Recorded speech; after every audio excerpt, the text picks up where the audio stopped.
Welcome to the 100 Club. Back once again with the Renegade Master. This is cricket's brand new cricketing community. Sorry, that's a bit unnecessary, but I'm going to go with it. We're here to talk more squad profiles. I'm joined once again by Oli and Rich. Hello. How are we doing? All right, we're in unison. Yeah, I'm trying to keep it more concise, cut your bit down, expand my own with unnecessary rap lyrics. I was going to say, appealing to the kids with back once again with the Renegade Master. Well, you say that. One, none of them have heard that song. Two, if you want to appeal to the kids, you want to see what the 100 have done today. They've released their augmented reality app game. I don't know if you've seen that. Yeah. I saw a video of it. Yeah. I think Rich, you might be more enthusiastic about it than me, but if you want to play cricket in a field, take your phone. Yeah, it reminded me of Last Man Standing, which was the BBC's little flash game from which Cricket World Cup was it? The fact that you can't remember suggests it's a long time ago. 2002, maybe? Yeah. It was a while ago. I remember wasting a lot of time playing that game. Hey, I hope it's encouraged some young developers to get into it, and they're all over it now, and eventually they'll become Steve Jobs, I'm sure. But I'll reserve judgment until I've played it, which undoubtedly I will because I'm a geek. But until that entertainment comes my way, we'll talk about cricket, and we'll talk about the London Spirit again and the men's squad tonight. Clearly based out of Lords again. Number of experienced players in there. Rich, who have you picked out as the star for you? So I've gone with one of my favourite players who, outside of an England shirt, we haven't got a chance to see a lot of in short format cricket in down south over the years, because he's been generally playing for Durham in the North Group or of the Royal London or the Blast. But it's Mark Wood, who is a fast bowler, and he's not sort of your standard fast bowler in that he's just a shade over 6 foot. He's not up 6 foot, it's 6'6". Kind of got a very skiddy action, but bowls absolute lightning. And he's got it up to sort of mid 90s, 95, 96 miles an hour bowling before. And what I really like about him is he's a real kind of story of perseverance as a cricketer. He's been plagued throughout his career with injuries, but each time he's come back, major ankle surgery, and he's sort of worked on his game so much through those different periods, lengthening his run to sort of relieve the stress as he goes through, and really get to that point almost just by sheer will to play for England across all 3 formats: Tests, One Days, and T20. So, and also kind of one of the great characters of the game as well. You hear him interviewed off the field. He's a really, really hilarious guy. So just a character off the field, an amazing competitor on it. So excited about watching Mark Wood play. Yeah. The thing when Mark Wood bowls is that some fast bowlers, they kind of have an effort ball. But I think every time Mark Wood has the cricket ball in his hand, it's an effort ball. Yeah, it's like he's throwing a grenade a lot of the time, and he's following it down into cover.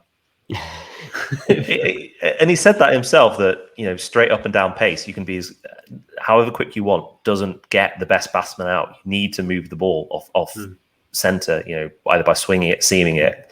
And he admits that if he's bowling 70-80% within himself, then he's just not going to be good enough to do that. So he has to be 100% guy.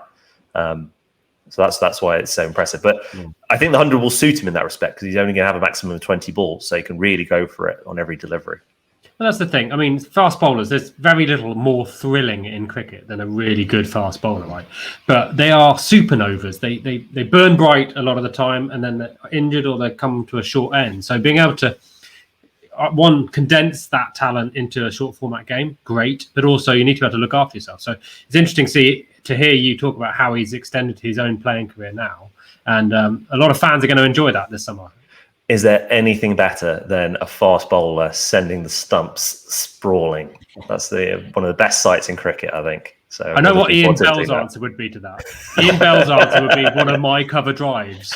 I don't know if you saw that this week. He rated the best cover drive in the world as his own. Fair enough. Yeah. Like what you Modest. do. Do what you like and like what you do. Well done, Belly. Wow. Well, I'll tell you another modest cricketer, Shane Warne, who happens to be the coach of the London Spirit. I don't know if you clock that. So what does Shane Warne and London have in common? There's a quiz question for you. What do London Spirit and Shane Warne have in common? Apart from Shane Warne has his own spirit? He does indeed. 10 points, Rich. The 708 brand of gin, half alcohol gin that he sells. Perhaps he's going to be hawking it from the sidelines. I'd like to think so. Have a cart that he's going to wheel around in between innings. Well, possibly sort of just open up his jacket and find a couple of optics in there. I don't think he's shy to have a hip flask. Maybe that's exactly what he's going to do. But I'm sure it's lovely. But that's not what he's doing really over here. He's clearly coaching. I still mark in my diary. This is genuine. I've still got marked in my diary, my calendar on my phone mostly these days, but 4th of June, which is the anniversary of Ball of the Century. And last century now. Yeah. Well, last century. Because I do actually still watch it regularly on YouTube. It's just the thing. Do you make a thing of watching it every... Yeah. I light a candle for Mike Gatting. But... what he hasn't necessarily done a lot of is coaching. Done bits and pieces, particularly when he was still playing, actually, and actually won the first IPL as a coach. But he's not done a huge amount of it. But what he has always had is an opinion. So we'll no doubt hear plenty from him, and the fans, and I'm sure his team will react to having probably top 3 bowler of all time. I think that's the thing. I think he's a character and he's got lots of opinions, but I think that's sort of a bit of a public persona. I think there is a very, very astute cricketing brain under the surface there. And I think he's relishing the challenge actually of a different format and getting over some of his. We mentioned Simon Katich coaching at the Trent Rockets. He'll be looking forward to originals. The Manchester Originals. He'll be looking forward to getting one over on his old Aussie teammate there, I'm sure. Yeah, I think kind of the sort of character and sort of Jack the Lad, I think sort of mask this sort of pretty sharp cricketing brain. And he's kind of spent a career trying to sort of hide that, really. Just play it to play to the gallery. Yeah, exactly. Yeah, but I think pretty astute character. Absolutely. He would have. He thought about every ball before it left his hand. That's absolutely true. He's been into the 100 since day one, pretty much. He's one of the first coaches announced way back when. I say way back when, 2 years ago. So yeah, looking forward to seeing him, and I think he brings a lot to the game.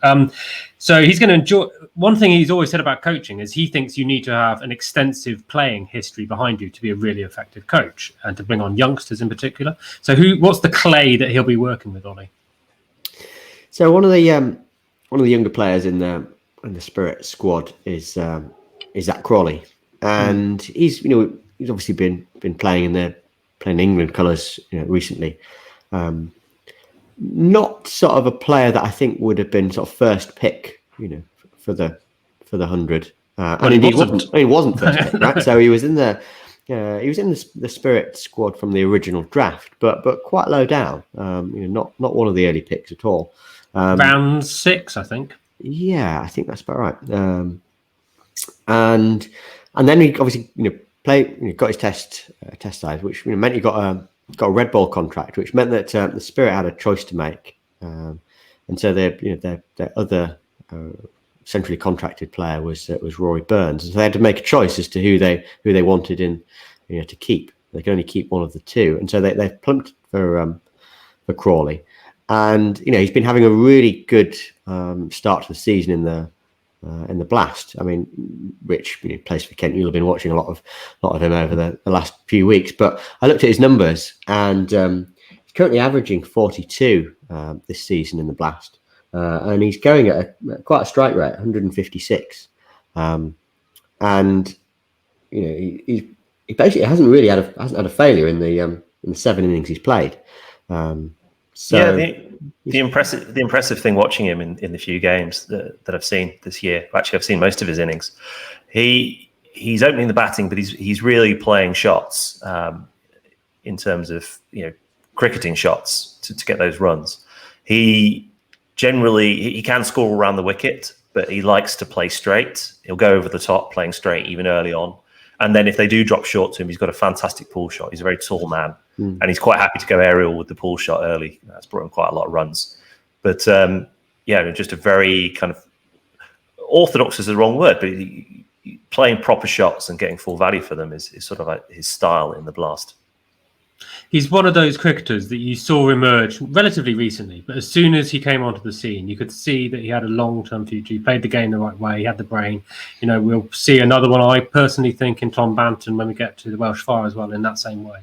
So excited by it. But you made a point there, Ollie, as well, I think, about England commitments. We know that England are going to clash with a degree of the 100, but they've also got all of the contracted players in. So the spirit could be affected by this quite badly, right? Yeah, so Crawley we've mentioned, but and Mark Wood we've mentioned. Obviously he could also find himself playing in the Test side, and then Dan Lawrence as well. Another member of the current Test setup.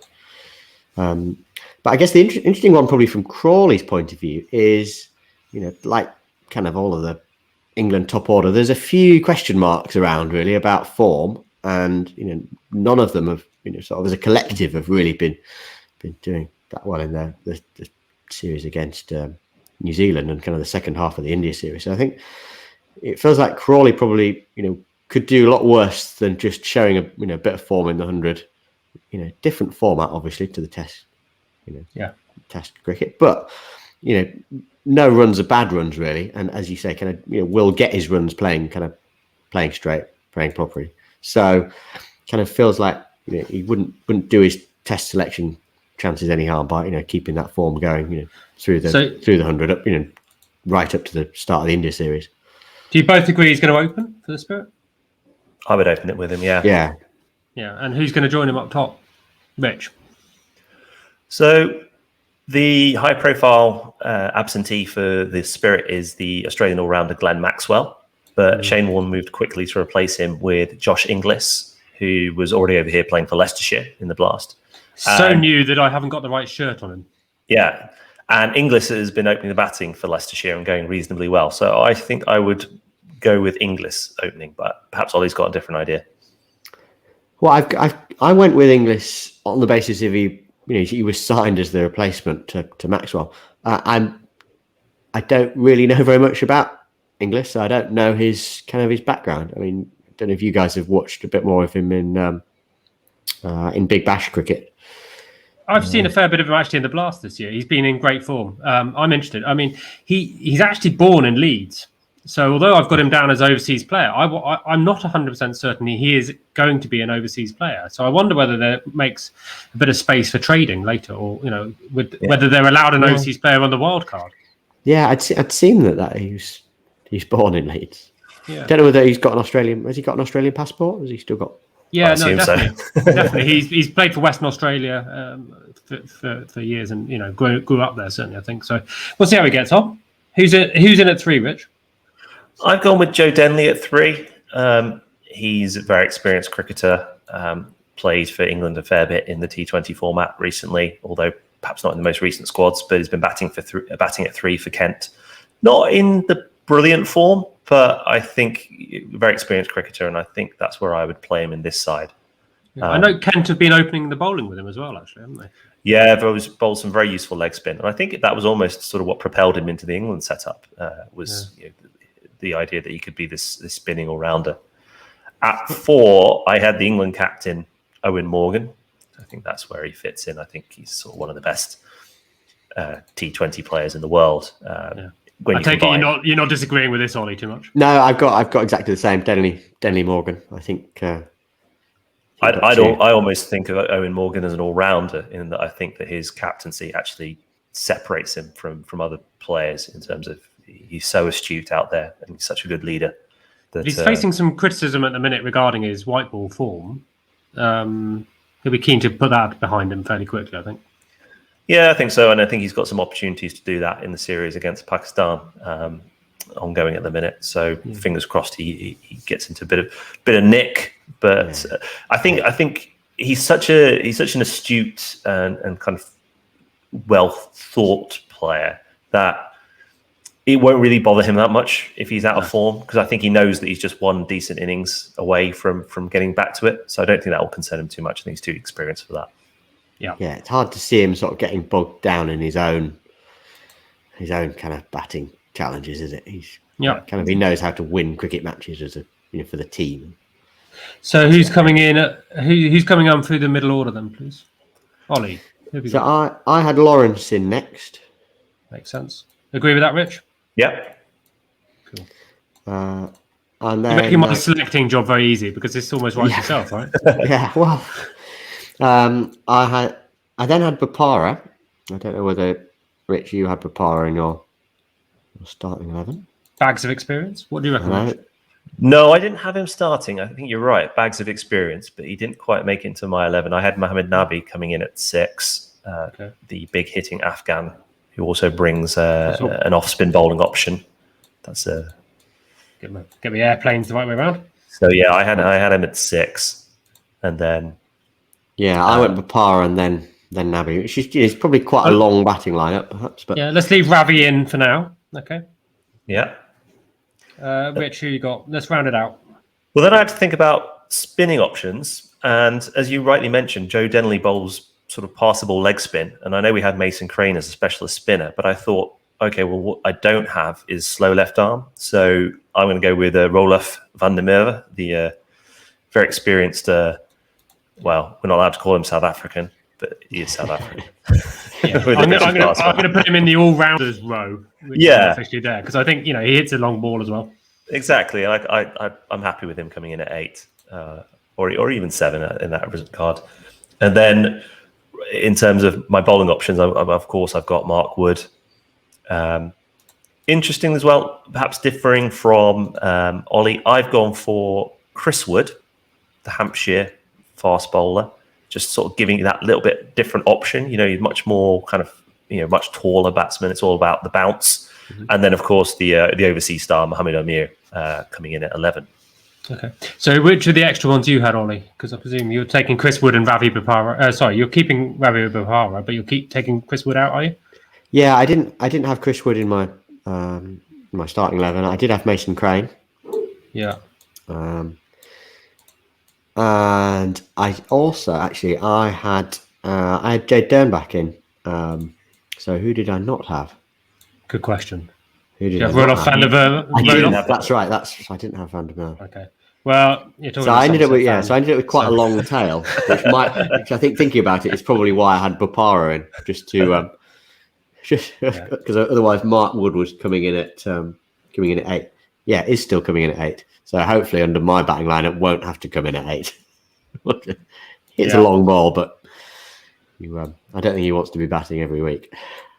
No, fair. So I think I'm going to play around with this a little bit just to make myself happy. I do think Ravi Bopara gets a spot, but possibly actually a bit lower than he might normally. How do we like that? That is 11 players. That's a start. Yeah. So Bopara. Can we get 11 out? We're happy with the top 5. Crawley, Inglis, Denley, Morgan, Lawrence. Then I think Nabi, Van der Merwe, and Bopara in there somewhere in that order, in an order. I think Ravi Bopara is probably having a conversation with Shane Warne when he finds out he's going in behind Roelof van der Merwe. Yeah. We've talked about this before, Rich. A situational batter. Yes, absolutely. Add a finisher. Very good. Very calm head at the end. Yeah. Right, before I take any more flack for that decision, I'm taking that off the screen. If you could just go back one sec, because I just wanted to flag, because we did have another area of debate, which is Ollie and myself, which is what happens if Zach Crawley does go back to England on the 4th. So that frees up a spot opening the batting. And there's 2 candidates at the bottom. I would go with Adam Rossington, the Northants opener, because I think he is... he's sort of had a very good track record in the last few years, perhaps not in the last kind of couple of days, but brings a lot of power and sort of will adapt very well to that role in the 100. Yeah. And they're going to get some games, definitely, because I'm fairly sure Dan Lawrence is playing. Zach Crawley probably will as well. So we're going to see something of them. I think you go a different way. Because I was going to put Reece in.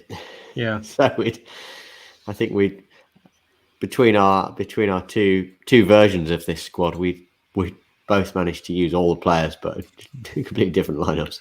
Well, that's a strength. We'll plead the fifth on that one for now. Yeah. But the other question that raises as well is Rossington can keep. I presume Inglis is going to keep for the squad as a whole. Yeah. But I can't see any other natural keeper there. Maybe. No, I can't see it. I think those are the two options. Yeah. Okay. Good effort. It looks like a strong, pretty well-balanced squad. Is it a winning squad? Classic question. Yeah, I think...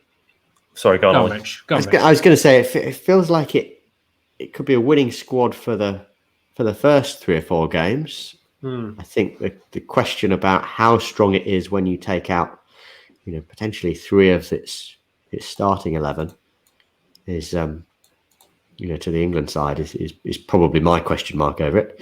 Yeah. And this kind of led me to a thought about the Vitality wildcard, which is coming up on Friday. Is it the 2nd? We'll be doing something with that, I'm sure. But they've got locally, Middlesex, Stevie Eshkenazi, who's absolutely going great guns right now. Could be a good option for someone like Zach Crawley. It's a great shout, yeah. He's going to go somewhere in that draft, I'm almost certain. Yeah, the one other player who might fit in there is Jack Leaning at Kent. He's had a very good season so far in the Blast. If they're looking to bolster their batting a little bit, if they miss out on Crawley or Lawrence to England. Yeah, he'd be more of a Lawrence replacement, would he, in the middle order? Yeah, I think so. Yeah, I think. Well, I like the look of their bowling. I think they've got a good mix of pace, experience, different options. Again, you wonder about the power in the middle order. It's all relative because these are fantastic T20 players, but you compare that to the Cameron Pollards, the Dre Russ, these guys, Ben Stokes, the superchargers who can really kind of score at 2-3 runs a ball towards the back end. And I suppose you've got Nabi who's going to be asked to fulfill that kind of big hitting finisher role, but he can be a bit hit and miss. So perhaps that's the one area, but I'm really kind of nitpicking. It's a strong squad. Yeah, and is that more of a problem if they're sort of being asked to set a target? Yeah, I'd say fancy so. Actually, if they're chasing, then you kind of Denley, Morgan, then Lawrence, can just kind of pace the innings to. That's an interesting one. I mean, Morgan has a very strong influence on the on the way England play in the T20s and the one-dayers, and we know that he likes to chase. So it'll be a question, for him and Shane Warne, I suppose, to decide, is that going to be the same strategy for the Spirit? Are they going to be a chasing side? Yeah. So for me, I think you've done an admirable job with what it looks like a strong set of players there. I think they look like a top 3 squad potentially, but maybe not a top of the league squad. But I went in with every chance of making that final towards the end of August. I think that's concluded any business, and unless you've got any dying wishes to be declared about the Spirit. Oh, Ollie. What do we think of the crisps? Poshest crisp choice out there. They've never made it to Scotland, is what I'll say. It's a good crisp. Goes particularly well with the London Spirit gin. That's gin and tonic. Terrible. And he's just about to sign a major marketing deal with Shane Warne, I'm sure, any day. Yeah. That's in his other jacket pocket, ready to go. Okay. Until we can answer some questions, we'll take a pause there. But guys, thank you very much for joining me once again. Ollie, Rich, a pleasure. If you've enjoyed the content, please do let us know through a like, through a subscribe. And if you disagree, well, like and subscribe anyway, and stick in a comment and tell us why exactly we're wrong. We'd appreciate it. Until next time, this is the 100 Club, and we look forward to seeing you again. Bye-bye. Bye.